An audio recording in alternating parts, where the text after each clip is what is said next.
The hospital hallways were silent, save for the muffled hum of ventilators and the occasional crackle of an intercom.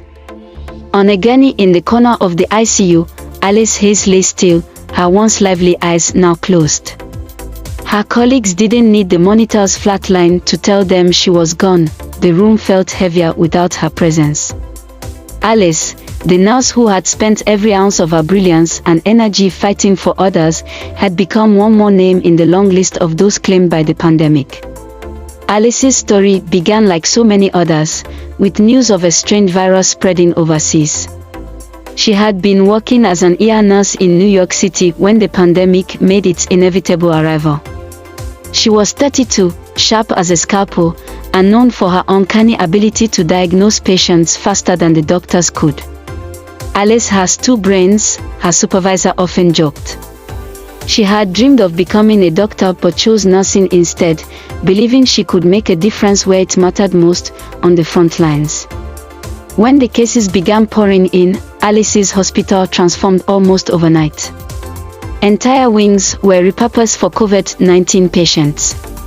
Alice worked 16-hour shifts, day after day, surrounded by the chaos of a system pushed to its breaking point. She saw patients struggle for air, families begging for updates over frantic phone calls, and colleagues dropping to their knees from exhaustion. But Alice never wavered. She was the calm in the storm. "If we don't stay steady, who will?" she told her team. Her presence was a lifeline, a source of hope when hope seemed out of reach. She organized crash courses for new staff on how to handle ventilators, stayed late to disinfect every surface she touched, and held patients' hands when no one else could. Yet, for all her intelligence and resilience, Alice was human. The masks chafed her skin raw, the endless gowns left her sweating, and the stress began to creep into her dreams. She hadn't seen her family in months, choosing to live in a hotel to keep them safe. Her colleagues begged her to take a break, but she waved them off with a tired smile. "There's too much to do," she'd say. The virus didn't care about heroes. Alice caught it in late May, likely from a patient who coded in the ER. She shrugged off the first symptoms, a dry cough, mild fatigue, as nothing more than a bad day. By the time she admitted to herself that she was sick, it was too late. The disease moved swiftly, stealing her breath and leaving her body weak. She was admitted to the same ICU where she had spent countless nights fighting for others. Even as a patient, Alice was herself, cracking jokes with the nurses, thanking them for their care, asking for updates on her former patients. But the virus showed no mercy. Her condition worsened, and soon Alice could no longer speak, her voice lost behind the hiss of the ventilator. She slipped away on a quiet morning in June, with her colleagues standing vigil. The hospital grieved deeply for Alice. They mourned her not just as a coworker but as a sister, a friend, and a beacon of light in the darkest times. The hospital renamed the ER in her honor, the Alice Hayes Emergency Center. Her story became a rallying cry, a reminder of the sacrifices made by healthcare workers who faced the pandemic head-on. And though Alice's life was cut short, her legacy endured in the lives she saved and the countless others she inspired. After Alice's passing, her story rippled far beyond the walls of the hospital. News outlets picked it up, calling her the nurse with two brains, and her picture, a candid shot of her laughing in the break room, circulated widely. People marveled at her intelligence, her compassion, and the selflessness that had led her to risk everything for the sake of others. But for those who knew Alice best, the loss was far more personal. Her younger brother, Eric, found himself replaying their last conversation over and over again. She had called him in April, her voice steady but tired, and told him, "You need to take care of Mom and Dad if anything happens to me." He had brushed her off, laughing. "Nothing's going to happen to you. You're indestructible." He hated himself now for not hearing the worry in her tone. Her best friend, Jenna, couldn't bring herself to delete their last text exchange. It was a series of updates about a patient Alice had been particularly worried about, a man in his 50s who had finally started to improve. He's breathing on his own now, Alice had written, followed by a heart emoji. That was Alice, celebrating victories no matter how small. At the hospital, the absence of Alice was palpable. The nurses still whispered her name in quiet moments, sharing stories of her uncanny ability to predict when a patient would take a turn for the worse, or how she could calm even the most frightened child with a few gentle words. Her locker, untouched since the day she had left work for the last time, became a sort of shrine. Notes from coworkers, flowers, and even a stethoscope were tucked inside. Her family decided to honor her memory by setting up a scholarship fund for aspiring nurses. They called it the Alice Hayes Memorial Scholarship, designed to support students who showed both academic excellence and an extraordinary commitment to serving others. The first recipient, a young woman named Maya, wrote a heartfelt letter to Alice's parents, saying, "I hope to one day be half as brave and selfless as Alice." For those in the community who had known Alice only as the nurse who saved their loved ones, her death was a sobering reminder of the human cost of the pandemic. At her memorial service, broadcast over Zoom due to ongoing restrictions, hundreds of people logged in to pay their respects. Some shared stories of how Alice had cared for them or their family members. Others spoke of her relentless determination to make the world a little better, even when it felt like it was falling apart. Alice's colleagues, still working through their own grief, found themselves inspired by her legacy. They started new initiatives in her honor: better mental health support for healthcare workers, more rigorous training for crisis situations, and even a small meditation room in the hospital for moments of quiet reflection. They knew it was what Alice would have wanted. Months turned into years, but Alice's story never truly faded. Her name came up every time a new nurse joined the team, a reminder of the high bar she had set. And while the scars of the pandemic remained, both visible and invisible, Alice's life stood as a testament to the power of kindness, intelligence, and unwavering courage in the face of unimaginable challenges. For those who loved her, the pain of her loss never fully disappeared, but neither did the pride. Alice Hayes had given everything she had, not for recognition or glory, but because she believed in the simple, profound idea that every life mattered. And in her own quiet, determined way, she changed the world. As the years passed, Alice's impact continued to echo in the lives she had touched and the changes she had inspired. Her family carried her memory with them in small, tender ways. Her mother, Patricia, wore Alice's favorite locket, a delicate silver chain with a tiny heart pendant, and would sometimes hold it tightly during quiet moments.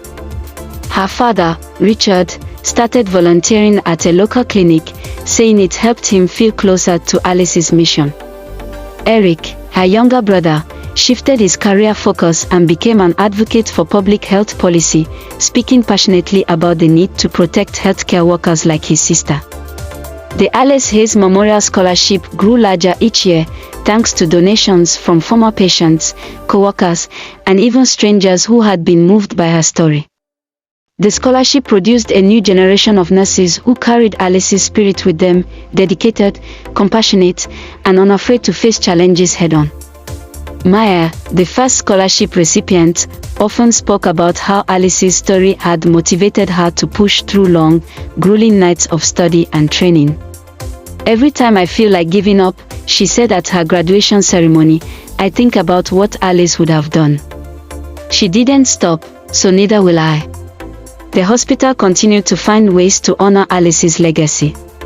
Every year on the anniversary of her passing, they held a moment of silence in the ER, followed by a short ceremony in the break room where her laughter had once filled the air. The staff would share stories of Alice, some funny, some tearful, and others filled with admiration for her brilliance and strength. One nurse, Sarah, recalled how Alice had stayed by her side during her first ever code blue, guiding her through the chaos with calm, steady instructions. "She believed in me when I didn't believe in myself," Sarah said, her voice breaking. "I'll never forget that." Beyond the hospital, Alice's story became part of the broader narrative of the pandemic. Documentaries and books about that time often included a chapter or scene dedicated to her, a symbol of the countless healthcare workers who had sacrificed so much. Her photograph hung in galleries and public memorials dedicated to pandemic heroes, her face becoming a beacon of resilience and hope for future generations. Eric, inspired by his sister's courage, started a foundation in her name, Alice's Light. The foundation aimed to provide better support for healthcare workers, including mental health resources, advocacy for safer working conditions, and financial aid for those affected by long-term COVID symptoms. Through Alice's Light, Eric traveled the country, sharing his sister's story at conferences, schools, and town halls. His speeches were always personal, raw, and deeply moving. Alice wasn't just my sister, he'd say. She was my hero. And I'll spend the rest of my life making sure the world remembers what she stood for. The foundation also funded research into pandemic preparedness, helping to develop strategies and technologies that will save lives in future global crises. Every breakthrough, every piece of progress, was dedicated to Alice.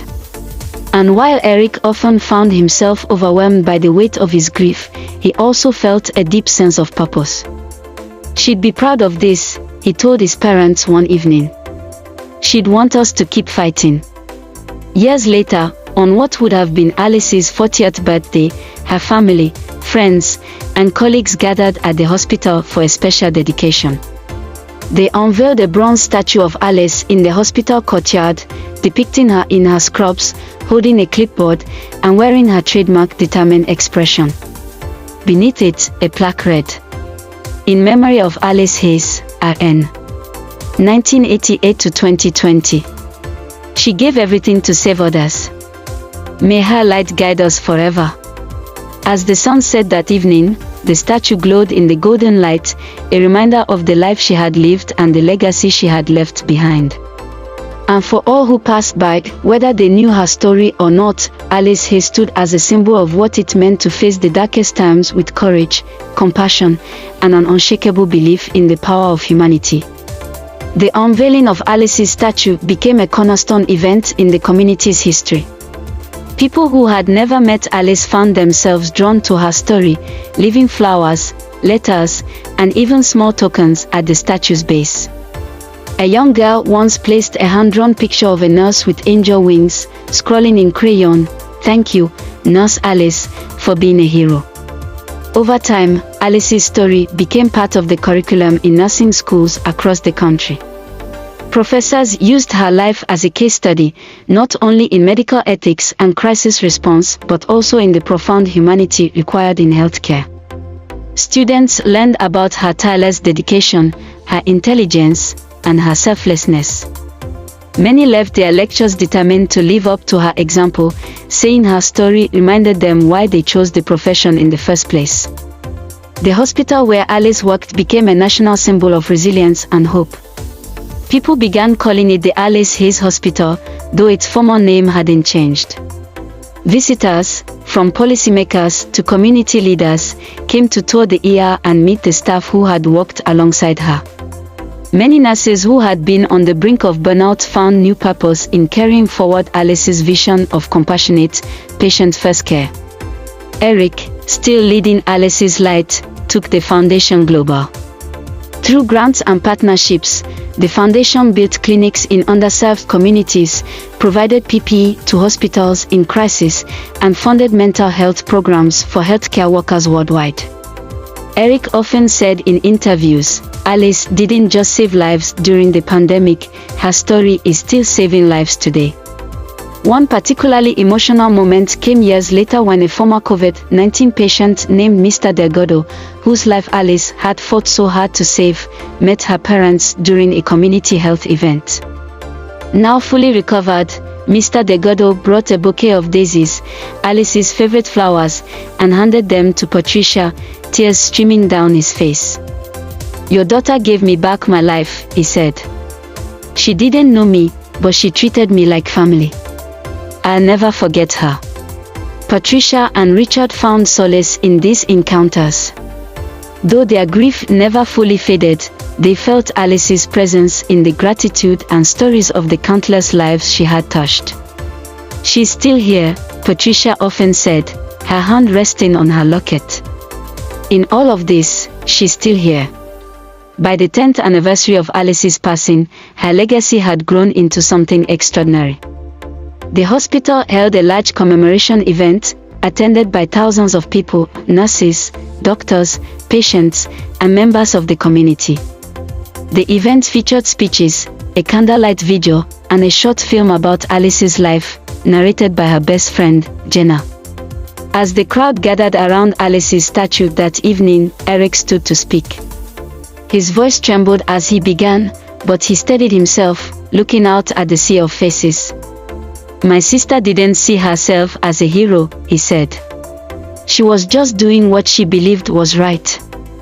But in doing so, she showed us what it means to truly care for others, to put their lives above your own, not out of obligation, but out of love. That's what Alice taught us. And that's what we must carry forward." When Eric finished, the crowd erupted into applause, not just for his words but for the life they celebrated, a life that, though brief, had left an indelible mark on the world. As the candles flickered and the night deepened, the statue of Alice stood tall, illuminated by the soft glow of hundreds of flames. Her image was no longer just a tribute, it was a promise, a vow by all who gathered that her light would never dim, that her legacy would live on in every act of kindness, every moment of courage, and every life saved. Alice Hayes was gone, but she had not been forgotten. And in every corner of the world touched by her story, her spirit continued to shine. The following morning, the world awoke to images and stories from the 10th anniversary commemoration of Alice Hayes. News outlets described it as a celebration of resilience, sacrifice, and hope, a reminder of how one person's unwavering commitment to humanity could ripple across time and space. Social media flooded with tributes to Alice, with hashtags like #AliceHayesLegacy and #LightLikeAlice trending globally. One post, written by a nurse in rural India, stood out. "I never met Alice Hayes, but she saved me. During my hardest days of the pandemic, when I thought I couldn't go on, I read her story. I kept a picture of her on my desk to remind me that the work we do matters. Today, I'm still a nurse because of her. Thank you, Alice." These messages brought tears to Eric's eyes as he read them. It struck him just how far his sister's light had traveled, how her courage had become a source of strength for people she had never even known. Eric's foundation took this renewed wave of support as a call to expand its mission even further. With donations pouring in, Alice's Light launched a global initiative called the Frontline Resilience Program, aimed at equipping healthcare workers with both the resources and mental health support they needed to endure crisis. The program established wellness centers in high-stress hospitals, created virtual support networks, and partnered with governments to ensure that healthcare systems were better prepared for future pandemics. The foundation also funded community education campaigns, emphasizing the importance of supporting healthcare workers. Billboards, commercials, and public service announcements bore Alice's name and her message, "We take care of you, now take care of us." In schools, Alice's story was integrated into history and ethics curricula, ensuring that younger generations understood the profound sacrifices made during the pandemic. Students wrote essays, staged plays, and created art inspired by Alice. One particularly moving project came from a group of middle schoolers who crafted a mural in their school hallway. It depicted Alice surrounded by glowing hands, each representing the lives she had touched. Above her figure, they painted the words, "Courage lives on." For Alice's parents, Patricia and Richard, life after the 10th anniversary felt both heavier and lighter. The ceremony had brought back waves of grief but also provided a deep sense of closure. Patricia spent much of her time volunteering at a local shelter, helping families in crisis, a cause Alice had always championed. "It's what she'd want me to do," Patricia often said.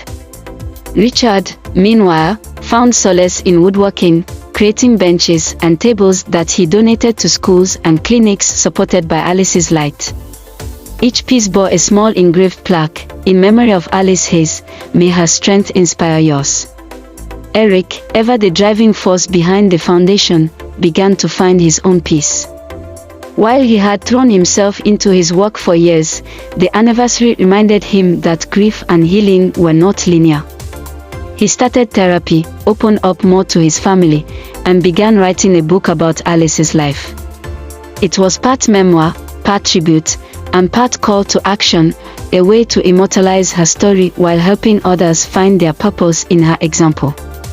By the 20th anniversary of Alice's passing, her legacy had grown into something monumental. Hospitals around the world celebrated Alice Hayes Day every June, a time to honor healthcare workers and advocate for systemic changes to support them. The Scholarship Fund had supported thousands of nurses, many of whom credited their success to the inspiration they found in Alice's story. On that anniversary, the United Nations recognized Alice Hayes posthumously with the Global Humanitarian Award, given to those who had profoundly impacted the world. Eric and his parents accepted the honor on her behalf. In his speech, Eric said, "Alice never wanted to be a hero. She just wanted to help people. But in doing so, she became a hero to all of us." Let her story remind us that every act of kindness, every choice to stand up for others, can change the world. She believed in that. And so should we. Years turned into decades, but Alice's light never dimmed. Her statue became a pilgrimage site for nurses and healthcare workers, who would leave their scrubs, stethoscopes, and handwritten notes at its base. Hospitals worldwide hung her photograph in their hallways as a symbol of resilience and hope. Alice Hayes became more than just a name. She became a symbol, a reminder that one person's courage could inspire millions, that even in the darkest times, the human spirit could shine brighter than ever. And though Alice's voice could no longer be heard, her message remained clear: love, care, and fight for each other. That's how we endure. That's how we heal. That's how we live. By the 50th anniversary of Alice Hayes' passing, her name was synonymous with resilience, compassion, and the strength of the human spirit. Entire generations had grown up hearing her story, seeing her as a symbol of the countless healthcare workers who gave everything to protect others during one of history's darkest chapters. In her hometown, a museum was built in her honor.